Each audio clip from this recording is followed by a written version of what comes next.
prison in the United States holds an angry prisoner. The reason why his eyes are full of murder is because his heart is full of hate. 6 months ago, Jason still had a happy family. His wife beautiful and caring. Looking at the future of the newborn child is full of expectations. But just when his wife was preparing dinner, masked bandits suddenly appeared. When Jason realized that something was wrong, his wife was already dying. The cunning bandits sprayed LSD and fled the scene with great arrogance. When Jason woke up, he found the murder weapon in his hand, and the police coincidentally surrounded the place. In this way, Jason was treated as his wife's murderer and sentenced to 50 years in prison. On Christmas night, Jason was sent to a private prison. The prison is under 24-hour security to prevent prisoners from escaping. The prison is built on the sea. There's only one route in and out, because in this prison, all are the most vicious felons. Everyone's hands are covered with blood. This day Jason wanted to have a quiet breakfast, but someone wanted to find trouble. Not only towards the dinner plate spit, but also insulted his wife. The other party did not know that they had messed with the wrong person this time. After the fight, Jason is brought before Julie, who controls the entire prison and is an uncompromising dictator. In order to turn the inmates into assets, he orchestrates flying car races. Death row inmates become drivers, driving modified race cars to kill each other. If someone can win 5 races in a row, they will be pardoned and leave the prison. The track is littered with high-definition cameras, and the race is broadcast live for a global audience. In the previous race, a masked driver named Frank, with super strength, won 3 races in a row. In the 4th race, Frank suffered a mechanical failure and was mercilessly targeted by his opponents. Although he won the race but died of serious injuries, Julie urgently blocked the news of Frank's death to avoid a drop in ratings. She desperately needs a strong prisoner to replace Frank and continue the competition. Jason is the perfect candidate for the job. Jason is initially reluctant, but Julie's offer is too good to refuse. And Jason will be pardoned as long as he wins the 5th match by pretending to be Frank. After the deal was struck, Jason came to the workshop in high spirits and met with the team coach and technician Fatty. The race car was ready, with a high-powered engine that could explode with a terrifying 850 horsepower. In order to avoid accidents, the car is also equipped with nitrogen acceleration. Racing defense is also very strong. The front and side is 2 cm steel plate bulletproof glass, clear Chinese manufacturing. The rear is 15 cm thick solid armor. In addition to these, the car is also equipped with smoke bombs and even petrol bombs, and then with 2 multi-barrel Gatling machine guns. It can really be described as a very strong performance. From the coach's mouth, the flying car race is divided into 3 games. The first 2 games to kill as many opponents as possible, to ensure that they pass the finish line can be. Who can win the 3rd game to be considered the real champion? Jason's main opponents are 5 people, respectively.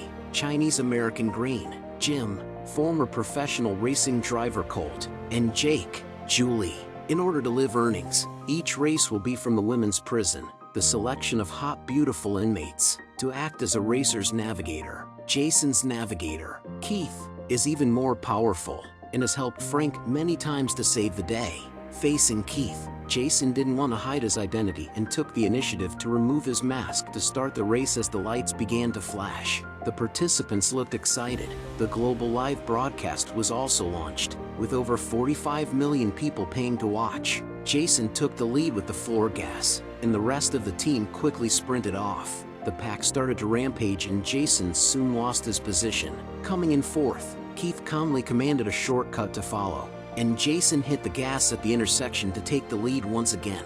The race came to the 2nd lap and Julie ordered the sensors to be activated, triggering gunfire, smoke bombs and napalm and traps. Jason lacked experience in his first race and failed to activate the weapons, and was caught by the enemy behind the car, firing wildly with Gatling machine guns. But the driver's skills were really poor, and in turn was found to be broken by Green, who was excited at this point. He was looking at Colt in front of him, who didn't want to be killed and rushed to escape from the steel spikes to launch a counterattack. Green was unable to dodge the instant flat tire. The car lost control and began to roll. 14K saw the right time to send a missile. The car was blown away and crashed straight to the ground. Green climbed out of the car and started to spit out the fragrance towards the camera, but the next second he was smashed into pieces. The last lap of the race, Jake equipped with a giant Gatling. The power is really amazing, coupled with cold stalking.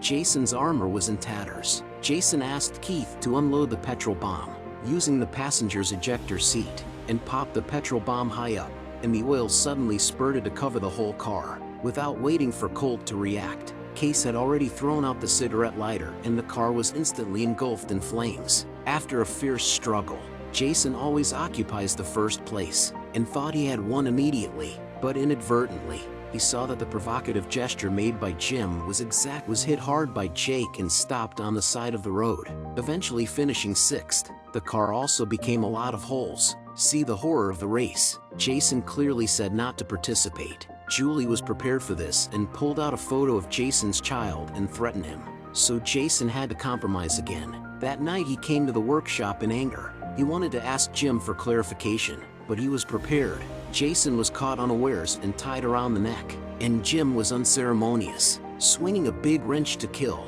But the next second, a sharp pain from behind. It turned out to be Fatty arrived in time. While the other party tormented Fatty, Jason picked up the steel block and began to counterattack. Jim, whereas Jason's opponent, can only explain the truth of the murder of his wife. The company's main business is to provide a wide range of products and services to the market. Unfortunately, the prison guard suddenly appeared and electrocuted Jason to save Jim. The second race was held as scheduled. When everyone rushed out of the starting point, Jason, however, does not panic and drives into the abandoned workshop, where he threatens to eject Keith to force out a bigger conspiracy, which turns out that Keith has been undercover for Julie, ordered to lurk around Jason to prevent Jason from winning the race, thus keeping him in prison and bringing Julie greater gains. In return, Julie will sign a decree to release Case. But now, Keith has no choice but to cooperate. No more worries. Jason turns on the nitrous acceleration to return to the track for the race, but he no longer goes for the first place. Instead, he set his sights on Jim, his wife's killer, and he turned his car around and fired on all cylinders. And Jim starts shooting wildly at each other until he presses past the shield to activate the smoke grenade. Jim was blocked from view by the smoke and dodged and crashed badly. Seeing that Pyrite High was not killed by the crash, Jason immediately reversed his car and returned. Meanwhile, Julie, in order to make the race more exciting, sends out a big killer called the Dreadnought. The Dreadnought was equipped with heavy firepower and started pouring ammunition on the riders. A time of flames everywhere explosion for. 2 drivers died under the shell.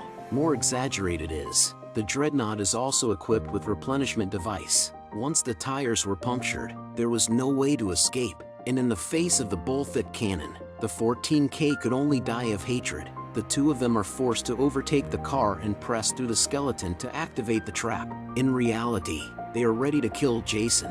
It is convenient to plant a bomb on Jason's racing car. Later that night, Jason reaches out to Jake with a super daring plan.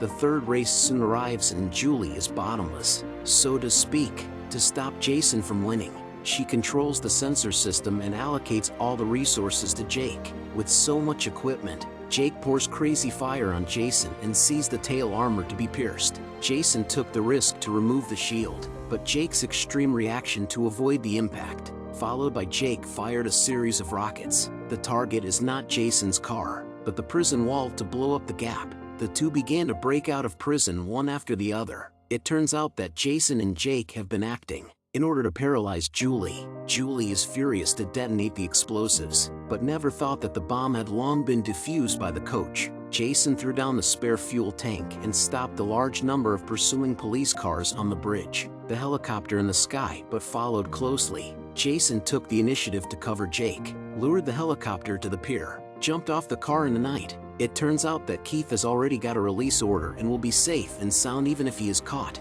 With Keith's help, Jason and Jake managed to rendezvous, running away by train. On the other hand, Julie learned that Jason was caught and the ratings also hit a new. 6 months later, Jason and Jake showed up in Mexico and opened an auto repair shop. Keith also drove there shortly after, and Jason not only got his kids back, but also gained friends and a new love. This is the end of the movie. Death Race is a super combustible action film. Jason Statham, as always, can fight, like Jason's friends must not miss. We will see you next time.